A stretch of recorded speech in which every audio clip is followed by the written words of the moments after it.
പ്രിയപ്പെട്ടവരെ, ഞാനിതൊന്നും ആരെ ഹൈജാക്ക് ചെയ്യാൻ പറഞ്ഞാൽ ഞാനിതൊക്കെ പേടിച്ചുകൊണ്ട് പറയാം. മൂന്നാം സ്വർഗത്തിൽ കയറിയ പൗലൂസ് പറയുക, എനിക്ക് വല്ലവിധേനെ മരിച്ചവരുടെ ഇടയിൽ നിന്ന് ഒരു ഉയർപ്പുണ്ടാകണം.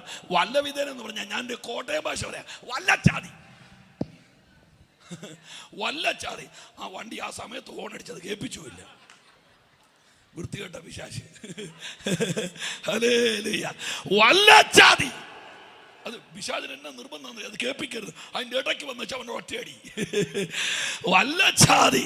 എനിക്ക് മൂന്നാം സ്വർഗത്തിൽ കയറിയ പൗലൂസിന് വല്ലച്ചാതി ഉയർപ്പ് വേണമെങ്കിൽ 3 യോഗത്തിന് അന്തസ്സായിട്ട് പോകാത്ത നമ്മുടെ കാര്യം ഒന്ന് ആലോചിച്ചേ.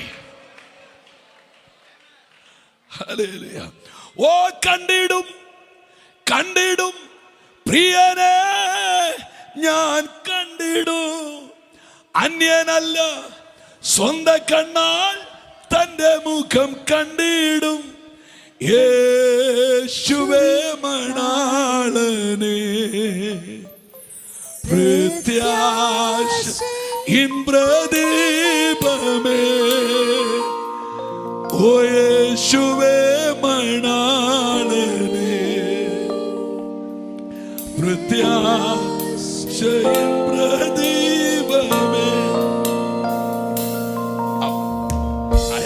അയാൾ ഈ ഉണ്ട കണ്ണുകൊണ്ട് നോക്കുന്ന എന്തിനാണെന്നറിയോ? സ്കെയിലിൽ എത്തിയോന്നറിയാനാ. എത്തി. ഓ മേഘം പൊങ്ങിക്കാണുന്നേ നിത്യകൂടാരം.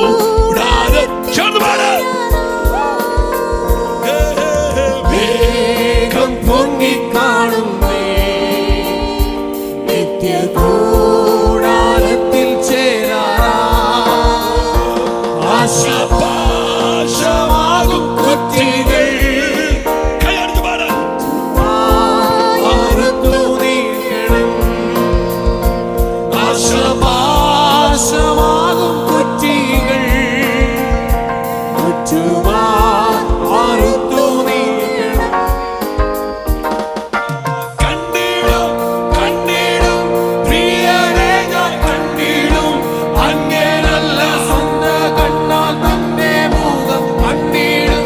കണ്ടിടും കണ്ടിടും എന്റെ പ്രിയനെ ഞാൻ കണ്ടിടും, അങ്ങനല്ല സ്വന്തം കണ്ണാൽ തന്റെ മുഖം കണ്ടിടും.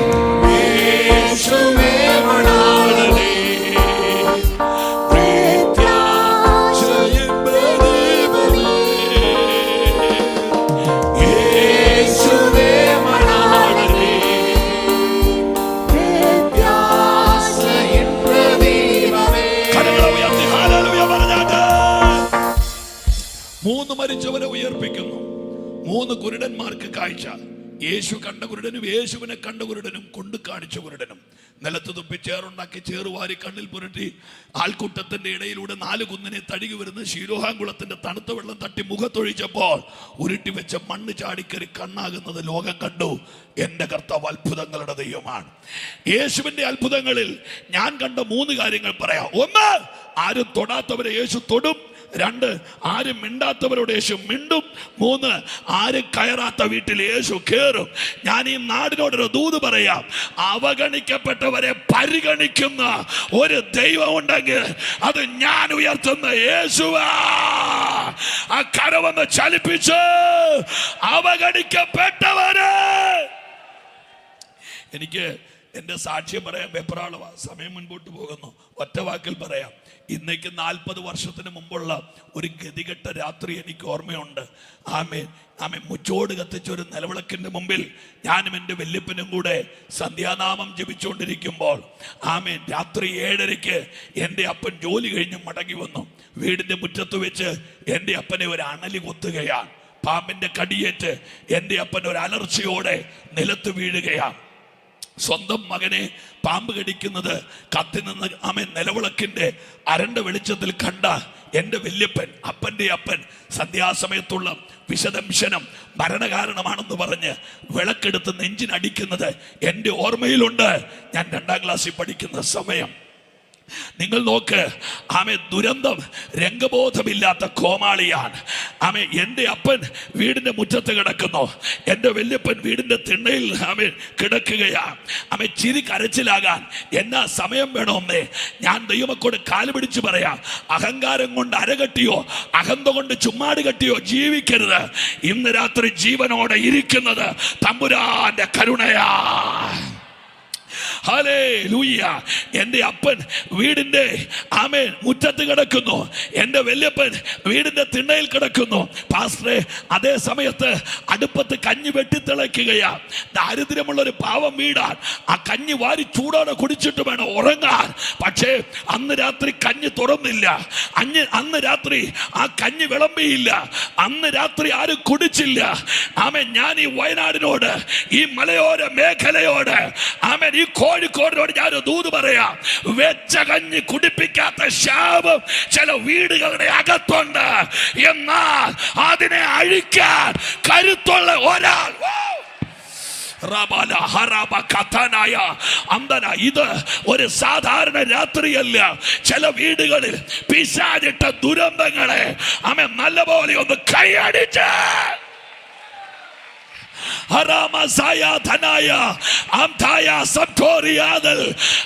ശാപത്തെ, ആ കൊടിയ ശാപത്തെ അഴിക്കാൻ. അപ്പനെ, എൻ്റെ അപ്പനെ കോട്ടയം കാരിത്താസ്, വല്യപ്പനെ കോട്ടയം. എടാ പിള്ളേരെ, എടാ മക്കളെല്ലാം കൂടെ എന്നെ നോക്കിക്കേടാ. അമ്മരെല്ലാം വിളിച്ച് എന്നെ നോക്കി. ആ ചുമലനെ മഞ്ഞനെയൊക്കെ വിളി. എടാ ആരെങ്കിലും ഒന്ന് വിളിക്കടാവനെ. ആ ഇങ്ങോട്ട് നോക്കിക്കേ. ഒരെണ്ണാനെങ്കിൽ പോരുത് അവിടെ നിന്ന്. ഞാൻ കുറെ നേരമായിട്ട് നിങ്ങളുടെ വരുത്തുപോക്ക് കണ്ടോണ്ടിരിക്കുക. എനിക്ക് ഇനി സഹിക്കാൻ പറ്റിയല്ല. അടങ്ങിയിരുന്നോണം കേട്ടോ. ഇന്ന് ഭയങ്കര ഹല്ലേലൂയ. ഇന്ന് കണ്ടോണം. ഇന്ന് പണി നടക്കാൻ പോവുക. കൈയെടുത്ത് രാമയം പറഞ്ഞാട്ടെ. പെട്ടെന്ന് പറയാം, എനിക്ക് ആ വചനത്തിലൊന്ന് എത്തപ്പെടണം. എൻ്റെ അപ്പൻ കോട്ടയം കാരിത്താസിൽ, വല്യപ്പൻ കോട്ടയം മെഡിക്കൽ കോളേജിൽ. കോട്ടയം മെഡിക്കൽ കോളേജിന്റെ ICU-ലെ അരണ്ട തണുപ്പത്ത് ജീവന്റെയും മരണത്തിന്റെ ഇടയ്ക്കുള്ള നൂൽപാലത്തിൽ എൻ്റെ വല്യപ്പൻ സമരം അവസാനിപ്പിച്ചത് 5-ാം ദിവസം. ആമേ, പാമ്പ് കടിച്ചത് എൻ്റെ അപ്പനെയാണ്. ആദ്യം മരിച്ചത് വല്യപ്പനാണ്. മകൻ മരിക്കുന്നുള്ള ആധികേറി വ്യാധിയായി എൻ്റെ വല്യപ്പൻ മരിക്കുകയാണ്. ആമെ കണ്ണ് തിരുമി അടച്ചു, താടി വട്ടം കെട്ടി, മൂക്കിനകത്ത് പഞ്ഞു തിരികി, പട്ടിനകത്ത് പൊതിഞ്ഞ് കെട്ടിപ്പൊക്കിയ പന്തലിൽ ശരീരം വെച്ചു. നാട് മുഴുവൻ ഇളകി, അനുശോചന പ്രവാഹം. ആമെ വീടിന്റെ തെക്ക് ഭാഗത്ത് പച്ചമാവിന്റെ വിറക് വെട്ടിപ്പൂളി അടുക്കി ശരീരത്തെ ചിതക്കി കൊടുത്തു. വിറകിന്റെ ആളിക്കത്തുന്ന അഗ്നി ശരീരത്തെ കത്തിച്ച് കരിച്ച് ചാമ്പലാക്കി. ആമെ നെയ്തെടുത്ത് 6 പച്ചവെട്ടിക്കകത്ത് ചാരം കോരി വെള്ളത്തിലൊഴുക്കി അസ്ഥി കൊണ്ട് അടിമയും വെച്ച് ബലിപ്പുര കെട്ടി ആമെ ആത്മാവിന്റെ നിത്യശാന്തിക്ക് വേണ്ടി നനഞ്ഞ തുണിയോടെ പ്രാർത്ഥിച്ച ദിവസങ്ങൾ എനിക്ക് ഓർമ്മയുണ്ട്. ഒരു ഭാഗത്ത് വല്യപ്പന്റെ ആത്മാവിന് ശാന്തി തരുമ്പോൾ മറുഭാഗത്ത് കോട്ടയം കാരിത്താസിൽ 5 തവണ രക്തം മാറിയിട്ടും ശരീരത്തിലെ പഴുപ്പ് മാറാത്തവനായി, വിഷം മാറാത്തവനായി, ഉച്ചം നിറുകയിലെ മുടി മുതൽ ഉള്ളങ്കാലിന്റെ അടിവെള്ളയിലെ ത്വക്ക് വരെ ആമെ പഴുത്ത് പുഴുത്ത് വീങ്ങി വീർത്ത് ഇന്നർ ഓർഗൻസ് മുഴുവൻ കേടായി ആശുപത്രിയുടെ മരുന്നുകൾ പകച്ചു നിൽക്കുകയാണ് അപ്പന്റെ മുമ്പിൽ. അപ്പനെ 18ാമത്തെ ദിവസം ആശുപത്രി ഉപേക്ഷിച്ചു. എന്നെ കേൾക്കുന്ന പ്രിയപ്പെട്ടവരോട് പറയാം, എടാ ദൈവം ഒരുത്തനെ തൊട്ടാൽ അവനെ നേരെയാക്കാൻ ലോകത്തിന് പറ്റില്ല. എൻ്റെ അപ്പനെ വീട്ടിൽ കൊണ്ടുവന്നു. ആമേ ആമേ രക്തബന്ധങ്ങൾ, അപ്പന് സഹോദരങ്ങൾ 3, അമ്മയ്ക്ക് സഹോദരങ്ങൾ 4. പക്ഷേ പുഴുത്ത ആമൻ തകർന്നു പോയ, അരിമേടിക്കാൻ പണമില്ലാത്ത, കേറിക്കിടക്കാൻ നല്ല വീടില്ലാത്ത, ശാപം ചുമക്കുന്ന എൻ്റെ അപ്പൻ്റെ രക്തബന്ധങ്ങൾ, അമ്മയുടെ രക്തബന്ധങ്ങളെല്ലാം അകന്നു. ഇതിനകത്തിരിക്കുന്ന സകല ആളുകൾ പറഞ്ഞോണം, വീടുണ്ടോ, വണ്ടിയുണ്ടോ, കാശുണ്ടോ, ആരോഗ്യമുണ്ടോ, പഠിപ്പുണ്ടോ, സൗന്ദര്യമുണ്ടോ, ചേട്ടനുണ്ട്, അളിയനുണ്ട്, അനിയനുണ്ട്, അമ്മാച്ചനുണ്ട്. കാശില്ലാത്തവന് ചേട്ടനില്ല, കാശില്ലാത്തവന് നാത്തൂനില്ല, കാശില്ലാത്തവന് അനന്തരവനില്ല.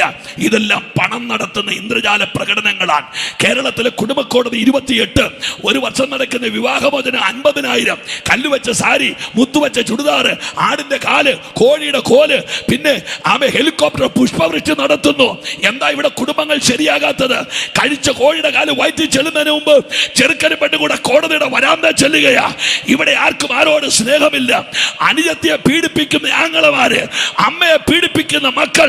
അയ്യോ, ഇതെന്തൊരു ലോകം! ചട്ട ഉടുക്കുന്ന അമ്മയ്ക്ക്, ബെറ്റിക്കോട്ടിടുന്ന കൊച്ചിന് റോട്ടിലിറങ്ങി നടക്കാൻ മേലാത്തതുപോലെ നരാധമന്മാർ ഈ അരങ്ങ് വാഴുമ്പോൾ കറയില്ലാത്ത സ്നേഹം ഒരിടത്തുണ്ട്. അത് കാൽവറിയിൽ. ആ കൈയൊന്ന് റാദാല ഹദാരാദായ ആമേ ഇന്ത്യ മഹാരാജ്യമേ, കേരളക്കരയെ ആമേ, വയനാട് കറയില്ലാത്ത സ്നേഹം. എല്ലാരും കൈവിട്ടു. പുഴുത്ത് കിടന്ന എൻ്റെ അപ്പനെ ആർക്കും വേണ്ട. അങ്ങനെ അപ്പനും അമ്മയും കൂടെ 6 വട്ടമാണ് ആത്മഹത്യക്ക് ഒരുങ്ങിയത്. നിങ്ങൾ എന്നെ കേൾക്കുന്നുണ്ടോ? നിങ്ങളുടെ ഇരിപ്പ് കണ്ടാലേ എനിക്കറിയാം അത് നിന്റെ അപ്പനല്ലേ, ഞങ്ങൾ എന്നാ ചെയ്യണമെന്ന്. ഒന്നും ചെയ്യണ്ട. 6 വട്ടം കുപ്പിച്ചിൽ ഇടിച്ചു പൊട്ടിച്ച് ചോറിൻ്റെ ഉരുള വെച്ച് വിഴുങ്ങാൻ നോക്കി, ഫ്യൂരിഡാൻ വിഷം കുടിക്കാൻ നോക്കി, കെട്ടിത്തൂങ്ങാൻ നോക്കി. എൻ്റെ 2 അനുജത്തിമാരെ ഒക്കത്ത് വെച്ച് കെട്ടി വെള്ളത്തിൽ ചാടി മരിക്കാൻ വേണ്ടി എൻ്റെ അമ്മ വീട്ടിൽ നിന്ന് പോയി. 6 ആത്മഹത്യ വഴിമാറിയ വീട്ടിൽ ഇന്ന് 5 ഉപദേശിമാരുണ്ട്. ഹല്ലേലൂയ. ആമേ. നിങ്ങൾ എത്ര പേര് ആമേ പറയുന്നത്? Hallelujah. 2 IPC, 1 AG, 1 new India, 1 സ്വതന്ത്ര സഭ. ഇവർക്കറിയേണ്ടത് സ്വതന്ത്രൻ ആരാന്നാ? ഞാൻ. സമാധാനായല്ലോ. ഒന്നിന്മാർവോടു ചേരട്ടെ, ചേരട്ടെ ഞാൻ യേശുനാഥ ഇന്നേരം, നീയാണ് എല്ലാം എല്ലാം, എന്നുമെന്നും എൻ പിതാവ്. ഞാനകന്നാലും നല്ല കർത്താവിനെ സേവിക്കുന്ന കൈയൊന്ന് ഉയർത്തിപ്പിടിച്ച്, നല്ല കർത്താവിനെയാ. എൻ്റെ കർത്താവിൻ്റെ ദാസനെ 6 ആത്മഹത്യകൾ പരാജയപ്പെട്ട വീടിൻ്റെ മുറ്റത്ത് എല്ലാവരാലും കൈവിടപ്പെട്ട് ആമേ മുളങ്കമ്പ് കൊണ്ടൊരു ഏറുമാടം കെട്ടി മരണത്തെ വരവേൽക്കാൻ എൻ്റെ അപ്പൻ ഇങ്ങനെ മുറ്റത്ത് കാത്തിരിക്കുമ്പോൾ അന്ന് സഭകൾക്ക് ഔട്ട്റീച്ച് വർക്കുണ്ട്, സുവിശേഷ പ്രേക്ഷിത പ്രവർത്തനം. ഇന്ന് സഭായോഗം കഴിയുമ്പോൾ ഗാസെ ബോംബ് പൊട്ടുന്ന പോലെ ഓരോരുത്തരുടെ കാറിൻ്റെ ഡോർ അടയുന്നത്. ഒരെണ്ണത്തിനെ കാണാനില്ല. എന്നാ തിരക്ക. അല്ല, ഒരു കണക്കിന് ഒത്തിരി നേരം അവിടെ നിൽക്കാതിരിക്കുന്നതും നല്ലത്. ഇതെല്ലാം കൂടെ അവിടെ നിന്ന് ഇല്ലാത്ത കുതിരയെല്ലാം ഉണ്ടാക്കുന്നതിനൊക്കെ നല്ലത് രക്തത്താൽ. ജയം. ആമേൻ. സുവിശേഷ പ്രവർത്തനം ഉണ്ടായിരുന്നു അന്ന്. നാട് മുഴുവൻ നടന്ന് എടോ താനിപ്പോൾ എല്ലായിടത്തും നടന്ന് പാട്ടിന് ഡ്രം അടിക്കുമല്ലേ? എടാ ഒന്ന് മര്യാദയ്ക്ക് ചിരിക്കടാ. ഡ്രം അടിക്കുക. ഈ അടുത്ത കാലത്ത് എങ്ങാനും കടന്നുവാ യേശു നിന്നെ വിളിക്കുന്നു എന്നുള്ള പാട്ടിന് അടിച്ചായിരുന്നു, ഓർമ്മയുണ്ടോ? ഇല്ല. സത്യം പറയണം, നിന്നെ ഞാൻ കോട്ടയത്തോട്ട് പിടിക്കും. ആരാ പാട്ടുന്നത്? ഓ ലോകബന്ധം കൈയൊഴിയും, ദ്വേഷിച്ചു നിന്നെ പുറം തള്ളും, തകർന്ന നിന്റെ ആന്തരാത്മാ ക്ലേശം നീക്കും, കടന്നു കടന്നു കടന്നു യേശു നിന്നെ വിളിക്കുന്നു, കടന്നു ഒന്ന് പാടിക്കാൻ വരെ. കടന്നു എൻ്റെ യേശു നിന്നെ വിളിക്കുന്നു. നമ്മുടെ പണ്ടത്തെ പ്രസംഗങ്ങൾ മുഴുവൻ ഉണ്ടായിരുന്നത് ഓർഡർ കോളാണ്. മാനസാന്തരം, രക്ഷ. ആരെങ്കിലും ഉണ്ടോ കടന്നു വരാൻ? ഇപ്പോ നമ്മൾ വേറെ എങ്ങനെയൊക്കെയാ ഈ യോഗം കൊണ്ട് ഇടിച്ചു നിർത്തുന്നത്. എയർ ഇന്ത്യ ലാൻഡ് ചെയ്യുന്ന പോലെ എടുത്തൊരു ഇടിയിലാണ്. ഹല്ലേലൂയ. എൻ്റെ അപ്പനെ 200 രൂപ വിലയുള്ള, ഈ സമയത്ത് എവിടെ പോകണം, 200 രൂപ വിലയുള്ള ഒരു പ്ലാസ്റ്റിക് കസേരയിൽ കുമരകത്തെ ചേച്ചി കണ്ടത്തിലൂടെ ചുമന്നുകൊണ്ട് പ്രാർത്ഥനയ്ക്ക് പോയി. കൊണ്ടുപോയവൻ ഇങ്ങോട്ട് നടന്നു വന്നു. യേശു ജീവിക്കുന്നു. ഇന്ന് എൻ്റെ അപ്പന് 75 വയസ്സുണ്ടെന്ന് എനിക്ക്, എടാ നീ എന്നെ നോക്കി പേടിപ്പിക്കാടാ, 75 വയസ്സുണ്ടെന്ന് എനിക്ക് തോന്നുന്നു. 75 വയസ്സുള്ള എൻ്റെ അപ്പൻ 65 കിലോമീറ്റർ സ്കൂട്ടർ ഓടിച്ചാണ് കർത്താവിൻ്റെ വേലയ്ക്ക് പോണത്.